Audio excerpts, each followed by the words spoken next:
चामोर्शी तालुक्यातील आमगाव महाल येथील Lloyd metal कंपनीने छोट्या मार्गाने JCBच्या सहाय्याने नदीची पाळ फोडून रस्ता बनवला, पण जागेत ओलावा असल्याने काम काही झाले नाही।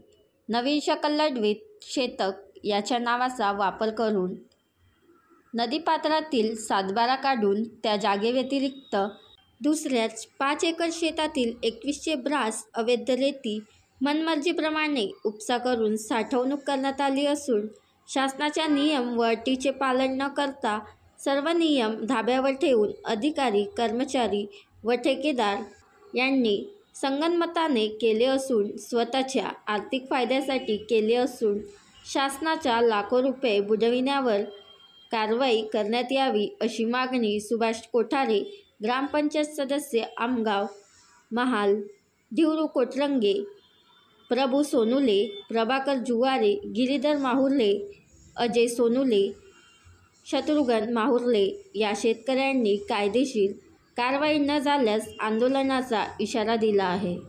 मी सुभाष विठ्ठलराव कोठारे, ग्रामपंचायत सदस्य, ग्रामपंचायत आमगाव महाल, तालुका चामोर्शी, जिल्हा गडचिरोली। तर इथं रेतीचं अवैध उत्खनन चालू आहे।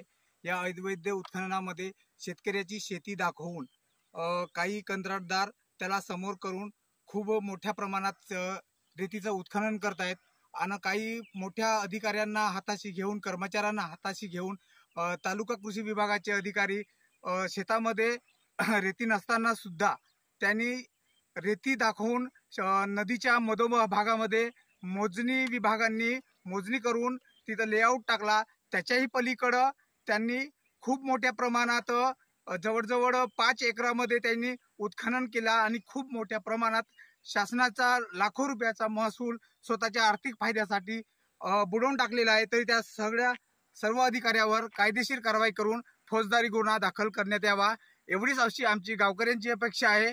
आणि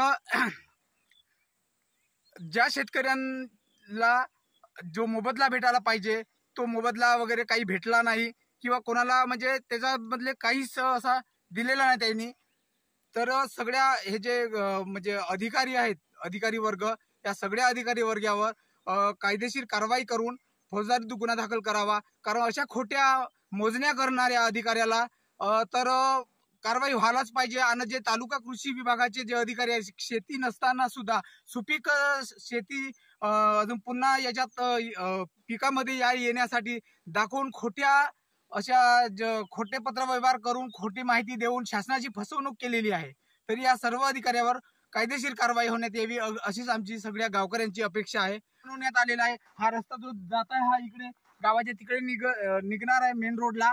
तरी हा पण रस्ता कोणाचीही काही परमिशन न घेता त्यांनी बनवलेला आहे। तिथं फक्त आपल्या जो चोरीचा रेती साठा आहे तो नेण्यासाठी त्यानं बनवलेला आहे। बस, धन्यवाद। बोला। पत्रू पांडू सोनुले आमच्या शेतीतून रेती चोरून नेत आहेत। ते जे गाडी दिसतात तिथपासून महसूल विभागाने मोजून दिली तर इथपर्यंत हा हिरव्या झाडापर्यंत, ट्रॅक्टरपर्यंत खेड्याच्या आरपार या खेड्याच्या पलीकडे जवळजवळ 100 मीटर बाहेर खोदकाम चालू आहे। 100 मीटर बाहेर खोदकाम चालू आहे म्हणजे जास्तीत जास्त करोड रुपयाचा रेतीचा माल चोरण्यात आला। तरी पण प्रशासन झोपी गेलेला आहे। आम्ही पटवारी साहेबांशी बोलणं केलं, पटवारी साहेबांनी सांगितलं का बा तिथं असा अनुचित प्रकार घडणार नाही म्हणून, पण आम्ही सांगितल्यानंतर ते म्हणाले का समोरचे जे बनवा व्हिडिओ, पाठवा व्हिडिओ, आम्ही तुमच्या न्याय व हक्कासाठी लढा देऊ। ताज्या बातम्या व घडामोडींसाठी पाहत राहा फक्त महाराष्ट्र लाईव्ह न्यूज। आजच आमच्या चॅनलला सबस्क्राईब करा, शेअर करा, कमेंट करा आणि हो, बेल आयकॉन दबायला विसरू नका। जय महाराष्ट्र।